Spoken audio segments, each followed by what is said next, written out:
अस्सलाम वालेकुम सर। वालेकुम सलाम। क्या हाल है भाई? ठीक ठाक? अल्लाह का शुक्र सर, आप कैसे हैं? बस अल्लाह का शुक्र, दुआ है।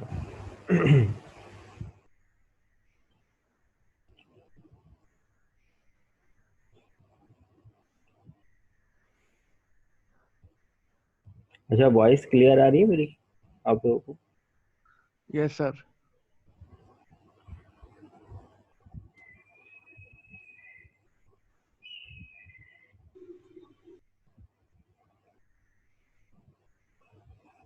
अच्छा, ये मेरी स्क्रीन क्लियर है? ये समझ में आ रहा है? यस सर, स्क्रीन शेयर हो रही है, क्लियर है। ठीक है, ठीक।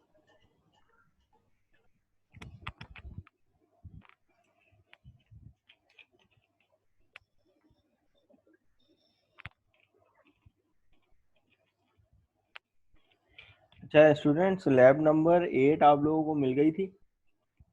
किस चीज पर थी? क्या टॉपिक था?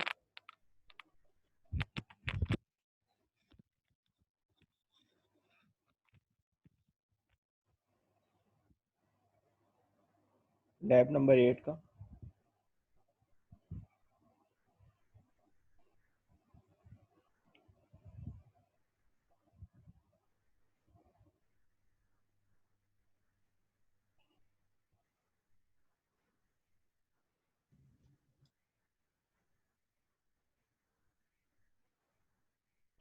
जी, एनीवन नोस अबाउट इट?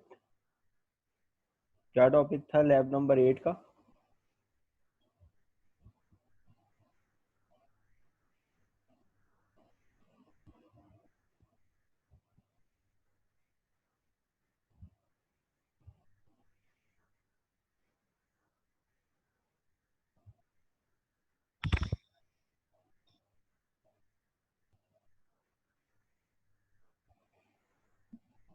नहीं देखी किसी ने, आई थिंक। इनकैप्सुलेशन का आइडिया है किसी को? What is encapsulation in object oriented programming?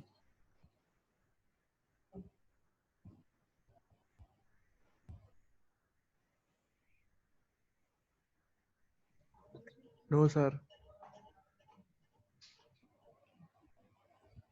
Sir की क्लास में अभी वाला टॉपिक नहीं आया इनकैप्सुलेशन का? सर भी हमें आपके साथ ये लेके चलने का सर ही उन्होंने लास्ट क्लास में डिस्कस किया। अच्छा। जी हाँ, गेटर सेटर की मैं बात कर रहा हूँ। गेट और सेट। हाँ, फैसल। जी जनाब। देखें, इनकैप्सुलेशन का कॉन्सेप्ट हमारे पास बेसिकली जो होता है वो क्या होता है कि डेटा को हाइड करना या डेटा को बाइंड करना। सही है। यानी अगर मैं छोटी सी आप लोगों से एग्जांपल ये लूँ, आप लोगों को पता है कि एक एक्सेस मॉडिफायर होता है पब्लिक, एक होता है प्राइवेट।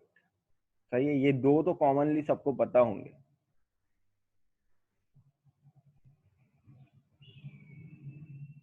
जी हाँ, इमाद खान कह रहे हैं encapsulation is wrapping up of data under the single unit. Exactly ऐसा ही है। देखो, रैपिंग अप से क्या मुराद है? कैप्सूल की एग्जांपल लेते हैं। क्यों लेते हैं? जो हम लोग कैप्सूल बेसिकली खाते हैं, क्या वो असर करता है या उसके अंदर की दवाई असर करती है? ऑब्वियसली वो अंदर की दवाई, लेकिन वो अंदर की दवाई जो है वो हमसे हाइड होती है। हमें तो बाहरी तौर पर नजर आ रहा होता है कैप्सूल, वो तो एक खोल है। खोल के अंदर बेसिकली दवाई होती है। उसी का ही कॉन्सेप्ट है बेसिकली रैपिंग अप।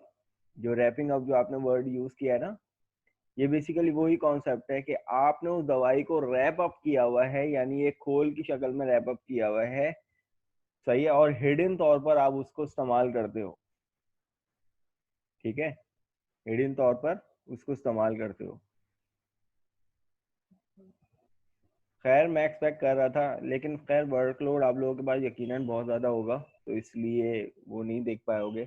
उसमें पूरी इनकैप्सुलेशन को हम लोगों ने कंसोल एप्लीकेशन पे इम्प्लीमेंट किया है। मेरी वीडियो को लाजमी देख लीजिएगा कि इनकैप्सुलेशन अगर मतलब ये उसमें हम लोगों ने किया है कि अगर फॉर एग्जांपल किसी भी क्लास के अंदर कोई फील्ड अगर हमने प्राइवेट कर दिया है। सही है, यानी फॉर एग्जांपल इमाद के नाम से एक क्लास है और इमाद का एक एट्रीब्यूट है नेम, मैंने उसको प्राइवेट कर दिया, क्या वो मेन में एक्सेस हो सकता है? अगर मैं चाहूँ कि भाई प्राइवेट स्ट्रिंग नेम है और मुझे उसमें मेन में के थ्रू उसमें वैल्यू देनी है, तो क्या ये चीज़ पॉसिबल है? अब प्राइवेट होने के बाद नहीं है बिल्कुल। तो इसके लिए हम लोग क्या यूज करते हैं? प्रॉपर्टी मेथड, जो कि आपको गेट और सेट मिलता है। सही है, कि आपने बेसिकली हिडनली तौर पर उस नेम के एट्रीब्यूट को अपनी क्लास में बनाया हुआ है, लेकिन उसको आप आउटसाइड द क्लास यूज कर रहे हो by using property method. Outside the class कोई वैल्यू उठ के आपके एक हिडन वेरिएबल में जा रही है, that is called that is the concept of encapsulation. अब वो जो कैप्सूल है ना, बेसिकली कैप्सूल, हमें तो दिखने में क्या होता है कि भाई हमने ये कैप्सूल खा लिया, लेकिन एक्चुअल में जो इम्प्लीमेंटेशन होती है वो अंदर की दवाई की होती है। अब प्राइवेट अगर क्लास से बाहर नहीं जा सकता, हमने प्रॉपर्टी मेथड को लिया, गेट सेट को, और हम समझते हैं कि यार हम गेट सेट को वैल्यू दे रहे हैं, लेकिन एक्चुअली गेट सेट काम क्या कर रहे होते हैं? उस प्राइवेट वेरिएबल को वैल्यू असाइन कर रहे होते हैं। अब ये इनकैप्सुलेशन को अचीव करने के 3 डिफरेंट तरीके मैंने आप लोगों को उस वीडियो में करवाए हुए हैं, कि by using property method, by using property के साथ सिंपल मेथड, सही है, और बाय यूजिंग कंस्ट्रक्टर। लाजमी फ्री टाइम पे उसको देख लेना आप लोग, क्योंकि मे बी सर आप मिड टर्म से पहले इस कॉन्सेप्ट को अगर पढ़ा देते हैं आपको, तो यकीनन आप लोगों के मिड टर्म का पार्ट होगा। सही है। अच्छा क्लास, आप लोगों के सामने मिड टर्म मेरे ख्याल से आप लोगों को शेड्यूल तो आ चुका है, ईआरपी वालों को तो एटलीस्ट आ गया सिटी कैंपस में। पता करना बशारत सर वगैरह से आप लोग। सर बशारत ही आप लोगों को डील करते ना, रजिस्ट्रेशन वगैरह का जो चक्कर होता है। नो सर, सर वो सिटी कैंपस वालों का तो आ गया, हमारा अभी तक आया नहीं है मिड टर्म वालों। हम लोग मेन कैंपस के हैं ना। अच्छा आप लोग मेन कैंपस के हो, सही है। वैसे मिड टर्म जो है वो पीएफ कीट में 19 तारीख से शुरू होने हैं।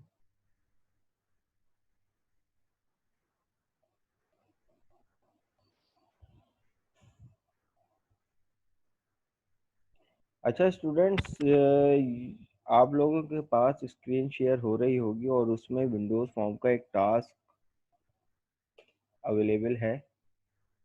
इस टास्क को देखते हैं इसमें कहा क्या जा रहा है। पहले अपने विजुअल स्टूडियो को स्टार्ट कर लेते हैं।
अच्छा स्टूडेंट्स, यहाँ पर इसको देखें कि ये विंडोज फॉर्म का एक टास्क है, जिसमें कहा जा रहा है, ये बेसिकली पेरोल एक्टिविटी है, कि जैसे पेरोल हम लोग कैलकुलेट करते हैं। पेरोल डिपार्टमेंट होता है हर ऑर्गेनाइजेशन का, जिसमें तमाम एम्प्लॉयज़ की पे जनरेट होती है, उसको क्या सैलरी मिलनी है और तमाम चीज़ें।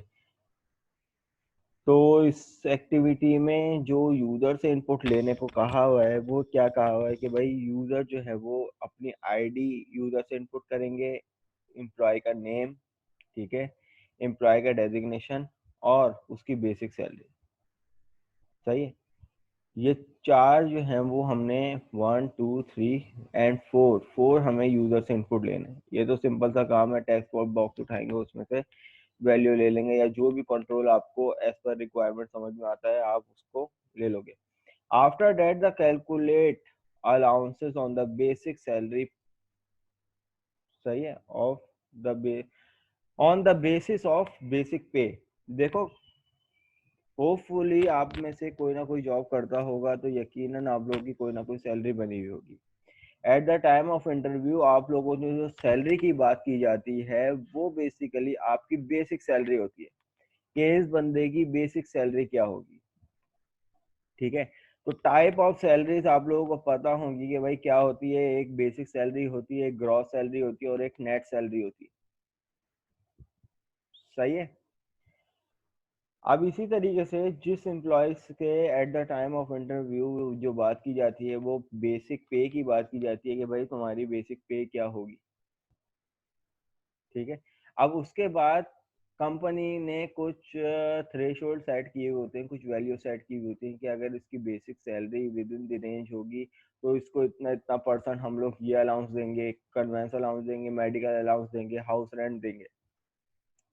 और इसी तरीके से ये कैटेगरीज होती हैं कि भाई अगर बड़े डेजिग्नेशन वाला बंदा है तो उसकी बेसिक सैलरी इतनी होगी, यकीनन विद इन द रेंज, इतनी रेंज में होगी, और उसको हम लोग ये अलाउंसेस देंगे। और जब ये अलाउंसेस कैलकुलेट होके इसकी बेसिक सैलरी से कैलकुलेट होके और उसकी बेसिक सैलरी में ऐड किए जाएंगे तो वो कौन सी सैलरी कहलाती है भाई? कौन सी कहलाती है? तमाम अलाउंसेस जब हम लोग कैलकुलेट करके आपकी बेसिक सैलरी में ऐड कर देते हैं वो बेसिकली कहलाती है आपकी ग्रॉस सैलरी। ठीक है, और फिर उस ग्रॉस सैलरी की भी ऑर्गेनाइजेशन ने लिमिट सेट की हुई होती है कि अगर कोई बड़ा बंदा है तो यकीनन उसकी सैलरी ज़्यादा होगी, और अगर विद इन द रेंज इसकी ये सैलरी इस वैल्यू को पास आउट कर जाती है या उसके बराबर होती है तो उस पर कोई ना कोई टैक्स लगेगा, गवर्नमेंट टैक्स। तो उसके बारे में भी यहाँ पर डिफाइन है। तो गालिबन यहाँ पर आप कंडीशंस देखो कि एक्चुअल जो हमारे पास जो यूजर होगा ना, यूजर इनपुट होगा वो आपकी बेसिक सैलरी होगी। जब भी यूजर जो है वो बेसिक सैलरी इंटर करेगा, यानी यूजर से इनपुट लेगा, तो उसी के बिहाफ पर उसकी उस वैल्यू में के बिहाफ पर ये तमाम मेडिकल अलाउंसेस ये तमाम कैलकुलेट हो जाएंगे। सही है, और ग्रॉस सैलरी बना देंगे। ये सब काम ऑटोमेटिकली हमने करना है। कैसे करना है उसको करेंगे भी। तो आप यहाँ पे कंडीशन देखो कि अगर फॉर एग्जाम्पल इमाद की सैलरी जो है वो 40,000 से बड़ी है या 40,000 है तो उसको कन्वेंस अलाउंस कितना मिलेगा? 40%। मेडिकल कितना मिलेगा? 30%। हाउस रेंट कितना मिलेगा? 20%। इट्स मीन कि भाई अब ये 40 30 20 कहाँ से निकलेगा भाई? कौन सी वैल्यू का निकलेगा आपके हिसाब से और निकलना चाहिए? जी एक्नॉलेज कीजिए।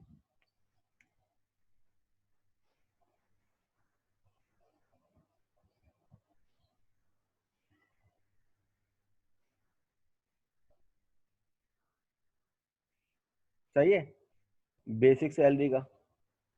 तो अब ये 40,000 का 40% मेरे हिसाब से 16,000 होगा। मेडिकल अलाउंस 30% मेरे हिसाब से 30% ऑफ 40,000 मेरे हिसाब से कितना होगा? 12%। सही। और 20% का मतलब ये है कि 8,000। तो 8 12 और 16 इन सब को ऐड कर देंगे किसमें? 40,000 में। तो आई थिंक कितनी बनेगी? 76 के लगभग बनेगी। ठीक है, तो ये 76,000 जो हो जाएगी वो आपकी क्या हो जाएगी? ग्रॉस पे हो जाएगी। अब आप यहाँ पे देखो इन्होंने 3 कैटेगरीज रखी हैं। कि अगर जिसकी बेसिक पे 40,000 से ज़्यादा है या उसकी इक्वल है तो उसको ये अलाउंसेस इसमें जाके ऐड हो जाए और ग्रॉस बना दें। इसी तरीके से किसी की पे अगर 30,000 यानी with in the range of 40 and 30, less than 40 और इक्वल टू और ग्रेटर देन 30,000, तो 35 इसको अलाउंस मिलेगा कन्वेंस का, मेडिकल अलाउंस 25% मिलेगा और 15% अलाउंस जो है वो उसको हाउस रेंट का मिलेगा। तो गालिबन ये तमाम चीज़ें वैल्यू आके इसमें ऐड होकर उसकी ग्रॉस बना देंगी। इसी तरीके से ये तीसरी कंडीशन है हमारे पास, बेसिक पे ये है और उसके बाद ये अलाउंसेस। यहाँ तक के एक्नॉलेज करने वाली कंडीशन समझ में आ गई है सबको?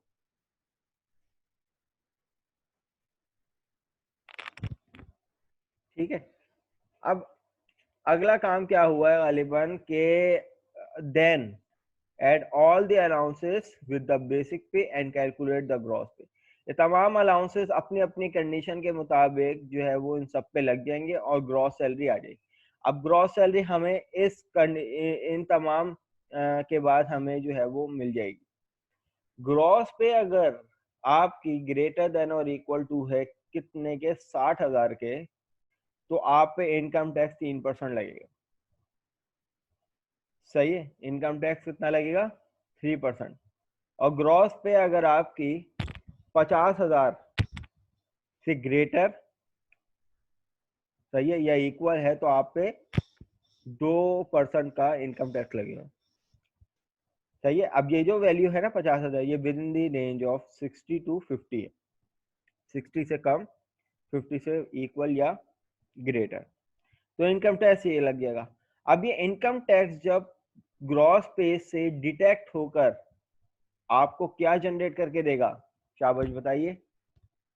ग्रॉस पे से जब टैक्स वगैरह निकाल दिया जाता है, सही है, या जो जो आप लोगों के खर्चे हो रहे होते हैं कि किसी ने इंश्योरेंस ली हुई होती है, मंथली तौर पर उसकी डिडक्शन हो रही होती है, नेट सैलरी। ठीक है, तो आपका जो ऑब्जेक्टिव है, आपको नेट सैलरी फाइंड आउट करनी है। टास्क समझ में आया?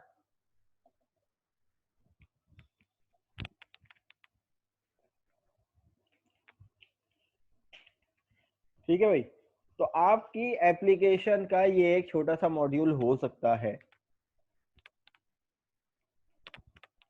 तो अब इसको इम्प्लीमेंट कर लेते हैं, विंडोज फॉर्म पे इम्प्लीमेंट करेंगे। तो यहाँ पर थोड़ा सा मैं आप लोगों का वक्त लूंगा। कभी कभार तो इरिटेशन होती है कि यार क्या फॉर्म डिजाइन करना।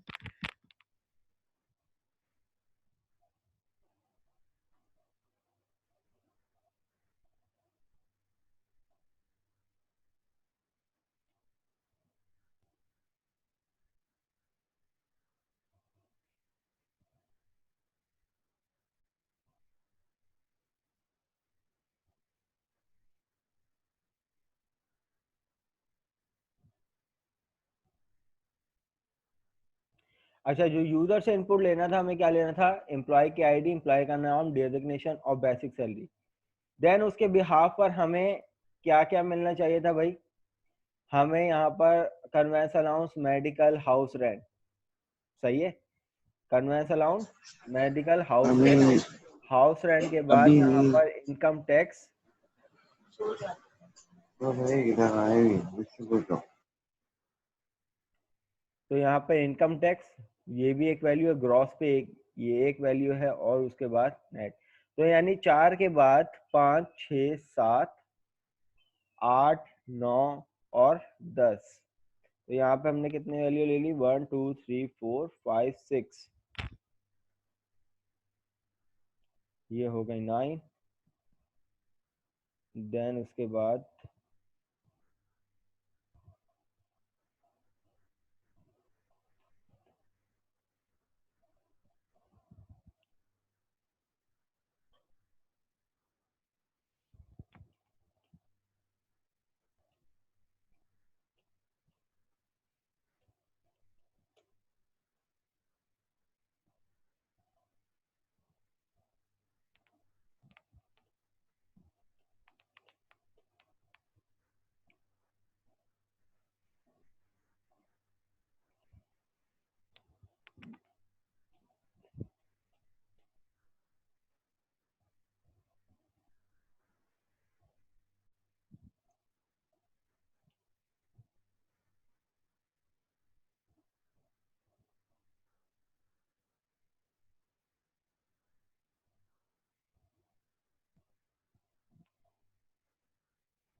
तो स्टूडेंट्स ये एक अदद हम लोगों ने क्या डिज़ाइन कर लिया, फ्रंट एंड डिज़ाइन कर लिया।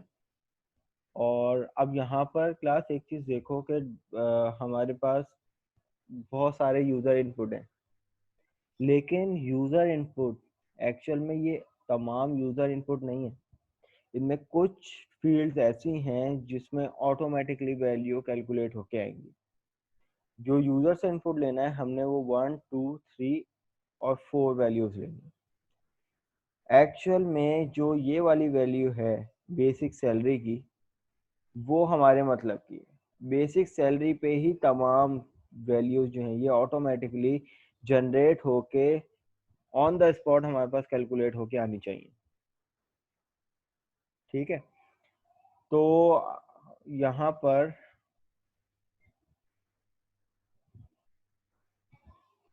जो है वो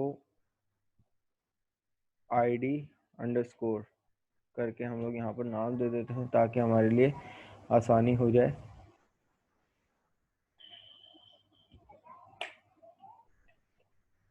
ये हो जाएगा हमारे पास नेम, ये हो जाएगा हमारे पास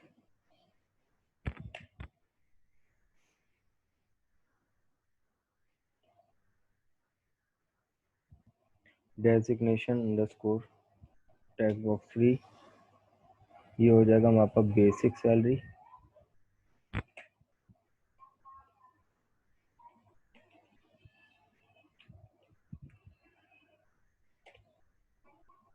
इसी तरीके से ये आ जाएगी ग्रॉस सैलरी।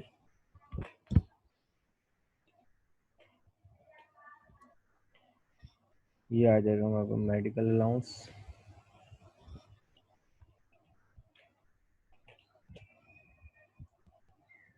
ये हो जाएगा हमारे पास हाउस रेंट।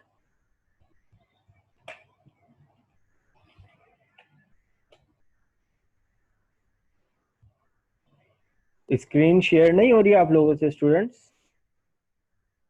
स्क्रीन तो शेयर है मेरी।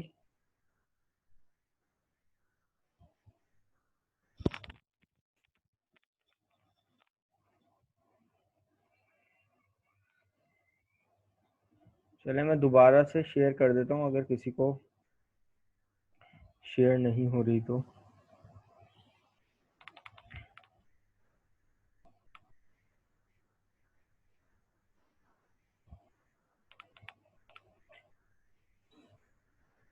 अच्छा, अब ये हमारे पास जो आ गया वो आ गया।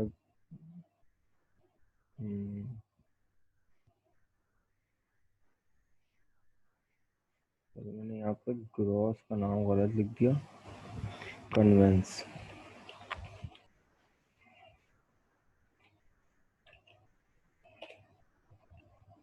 ग्रॉस यहाँ पे आएगा।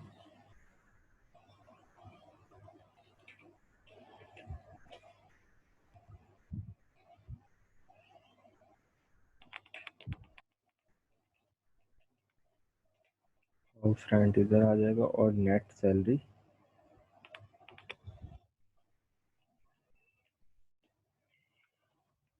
ठीक है क्लास, तो यहाँ से हमारे पास हमारी एप्लीकेशन की जो वैल्यूज हैं वो हमने सेट कर ली। अब हमें एक्चुअली काम क्या करना है, साथ साथ कुछ वैलिडेशंस का भी इस्तेमाल करते जाएंगे। तो यहाँ पर एक एरर प्रोवाइडर इसके साथ लगा लेंगे, इसी तरीके से एक एरर प्रोवाइडर इसके साथ लगा लेंगे।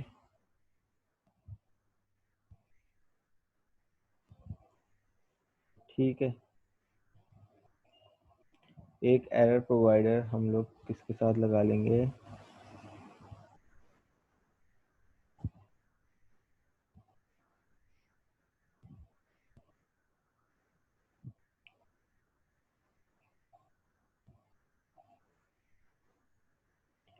और इसी तरीके से फाइनली एक एरर प्रोवाइडर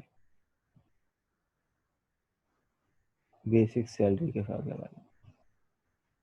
तो 4 एरर प्रोवाइडर हमने वैलिडेशन के लिए ले लिए। अब अगर हम लोग यहाँ पे बात करते हैं तो आप लोग मुझे बताएंगे एरर प्रोवाइडर कहाँ हम लोगों ने बस सिर्फ वैलिडेशन के लिए लगाया हुआ है, क्योंकि साथ साथ वैलिडेट करते हुए भी चलेंगे ना अपने मॉड्यूल को, कि अगर फॉर एग्जांपल आईडी मैंडेटरी, अगर किसी ने आईडी नहीं दी तो वो आपको कहीं और जाने ही ना दे जब तक कि आईडी आप प्रोवाइड ना करो। सही है। किसी एक वैलिड एक रजिस्टर्ड एम्प्लॉय का की आईडी अगर दोगे तभी तो उसी की डिटेल निकलेंगी ना, या अगर उसका नाम मिस करोगे तब भी वो एक रिक्वायर्ड फील्ड है, डेजिग्नेशन भी रिक्वायर्ड फील्ड है, और बेसिक सैलरी आपकी रिक्वायर्ड फील्ड है। ठीक है। तो यहाँ पर चलो अब आप मुझे बताओ कि भाई अगर आईडी को अगर हम लोग एम्प्टी छोड़ेंगे तो मेरे पास यहाँ पे एरर प्रोवाइडर आ जाना चाहिए। तो हमें कहाँ पे वर्किंग करनी पड़ेगी और क्या वर्किंग करनी पड़ेगी, ये लैब नंबर 6 में जो शायद हमने वैलिडेशन पढ़ी थी उसी का ही क्वेश्चन है कि अगर मैं यहाँ से मूव करना चाहूँ नेम पर, लेकिन अगर मैंने यानी इस फील्ड को एम्प्टी रखा हुआ है तो ये मुझे जाने ही ना दे, तो मुझे क्या ऐसा काम करना पड़ेगा और कहाँ पे वर्किंग करनी पड़ेगी। तो मैं इसके इवेंट पे जाकर, कौन सा इवेंट है,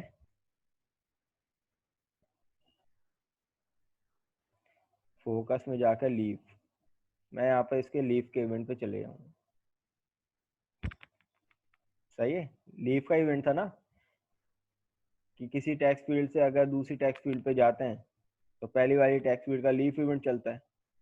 अब यहाँ पे आके हम लोग क्या दे देंगे, कंडीशन दे देंगे कि अगर जो हमारे पास स्ट्रिंग डॉट इज नल और एम्प्टी है और उसमें क्या है भाई ID text box 1 dot text, अगर ये इज नल और एम्प्टी है तो हमें क्या करेंगे भाई ID text field 1 dot focus, उसी को फोकस रखे, और जो हमने एरर प्रोवाइडर लिया है डॉट सेट एरर, उसमें एरर सेट कर देंगे आप।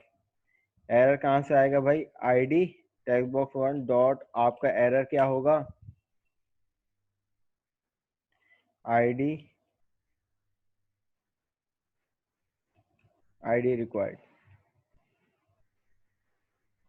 अदरवाइज एल्स ब्लॉक में एरर प्रोवाइडर 1 डॉट क्लियर।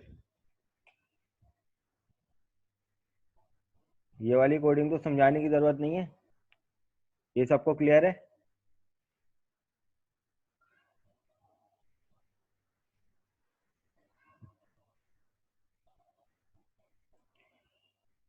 ठीक है। तो इसी तरीके से मैं यहाँ से इसी कोड को कॉपी करूंगा, अपने नेम में आ जाऊंगा। नेम में जाकर नेम के लीफ इवेंट पे भी मुझे यही वर्किंग करनी होगी। मैंने यहाँ पर इसके लीफ इवेंट पे जाकर ये वर्किंग, अब यहाँ पर जो मेरा टेक्स्ट बॉक्स आ जाएगा वो कौन सा आएगा, name text box 2 dot text. इसी तरीके से मैं यहाँ पर ये कर दूँ, और यहाँ पर जो मेरा एरर प्रोवाइडर होगा वो होगा 2।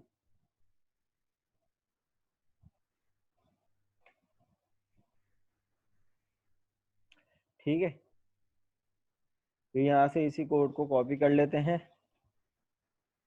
और आ जाओ इसी के लीफ इवेंट पे, या बल्कि चलो डेजिग्नेशन को हम लोग नहीं करते, हाँ कैप्शन चेंज करना पड़ेगा, कैप्शन चेंज कर देते हैं, यहाँ पर इसको कर देते हैं नेम।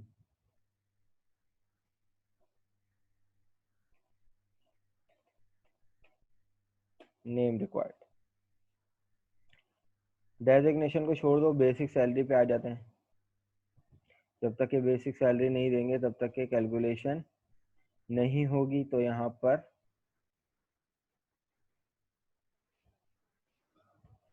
बेसिक सैलरी आ जाएगी। यहाँ पर जो हमारे पास होगा वो होगा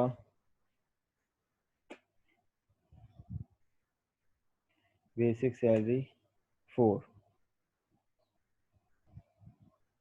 यहाँ से कॉपी कर लेते हैं, यहाँ पर पेस्ट कर देंगे।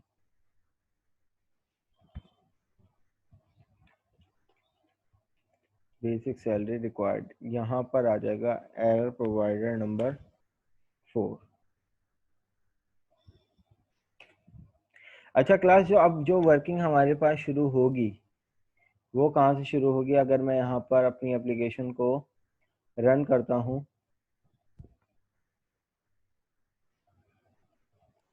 तो यहाँ पर देखिए क्लास, जब तक अब ये मुझे आईडी नहीं देगा, मैं यहाँ पर दूंगा तो ये इसी पे फोकस रखेगा। मैं यहाँ पर क्लिक भी करना चाहूँगा तो नहीं होगा। फॉर एग्जाम्पल मैंने यहाँ पर आईडी दे दी।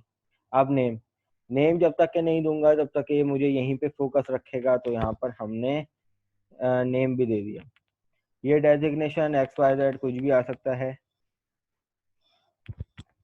XYZ कुछ भी आ सकता है। और यहाँ पर सैलरी, अब जब तक कि मैं सैलरी नहीं दूंगा तब तक कि ये मुझे कहीं और यहाँ पर मतलब ये एरर करता रहेगा। मैंने यहाँ पर फोकस की प्रॉपर्टी नहीं लगाई, तो यहाँ पर एक अदर फोकस की प्रॉपर्टी भी लगा देंगे। मैंने यहाँ पर चेंज नहीं किए, मुझे यहाँ पर चेंज करना चाहिए था सबको।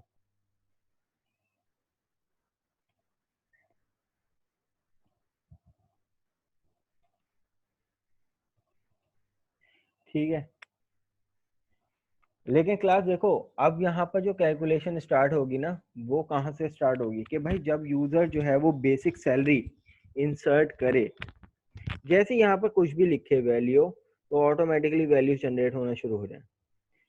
तो आप लोगों को अगर पता हो तो मुझे आंसर करना कि वो कौन सा इवेंट है कि जब मैं टेक्स्ट बॉक्स पे कुछ ना कुछ लिखता हूं तो वो इवेंट चलता है।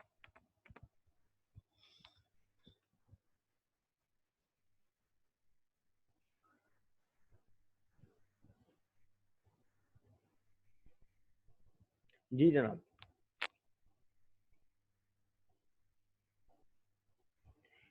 Any idea about it?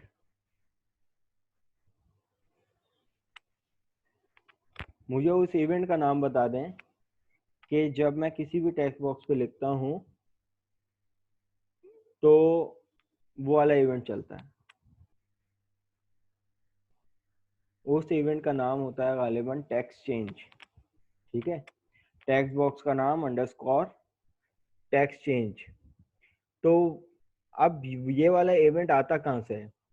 हमें क्या वर्किंग करनी है, समझिएगा इस बात को, कि जैसे मैं बेसिक सैलरी यहाँ पर लिखूं तो मुझे क्या मिल जाए, तमाम वैल्यू यहाँ पर कैलकुलेट होना शुरू हो जाए कि भाई कन्वेंस अलाउंस जो भी बेसिक सैलरी का की रिक्वायरमेंट, इस कंडीशन के रिक्वायरमेंट, हम लोग पहली कंडीशन लिखने जा रहे हैं।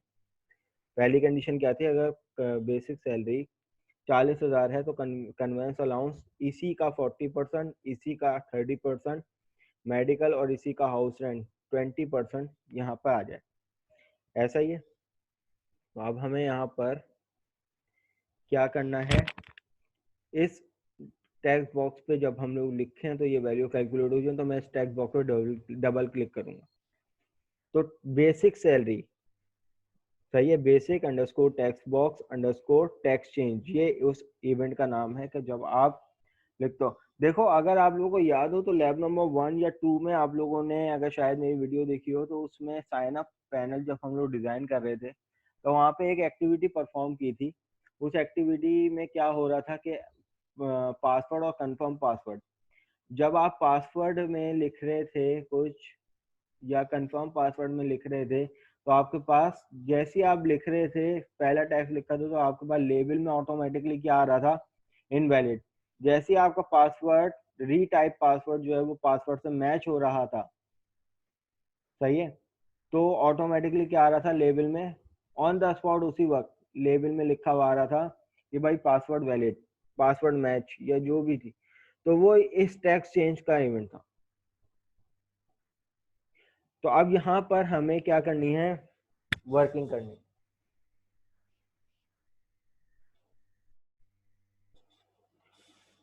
ठीक है, अब वर्किंग हमें क्या करनी है, किस हिसाब से करनी है उसको देखते हैं। यहाँ पर सबसे पहले क्लास जो यूजर से इनपुट आएगा, सैलरी जो है वो हम लोग कंसीडर कर लेते हैं, वो इंटीजर में आएगी। यूजर से जो इनपुट आएगा वो क्या आएगा, इंटीजर में आएगा। लेकिन हमें इस बेसिक सैलरी से क्या क्या जनरेट करना है, कन्वेंस अलाउंस उस बेसिक सैलरी का, मेडिकल अलाउंस उस बेसिक सैलरी का, और उसी बेसिक सैलरी का हाउस रेंट। पहले तो हमें ये चीजें, 3 चीजें जो है वो क्या करनी है, कैलकुलेट करनी है इस बेसिक सैलरी से और उस कंडीशन के अकॉर्डिंग। तो मैं यहाँ पर वेरिएबल्स बना लेता हूँ, integer convince allowance CA, comma के बाद मेडिकल, कॉमा के बाद यहाँ पर हाउस रेंट HR। ये मैंने 3 वेरिएबल बना लिए इंटीजर टाइप के। अब मुझे एक और वेरिएबल चाहिए, इंटीजर बेसिक सैलरी, सही। और वो बेसिक सैलरी कहाँ से उठ के आएगी, वो बेसिक सैलरी यहाँ पर मैं कर दूंगा basic text box 4 dot text, लेकिन यहाँ तो मुझे एरर देगा क्योंकि यहाँ जो वैल्यू आएगी वो बेसिकली स्ट्रिंग से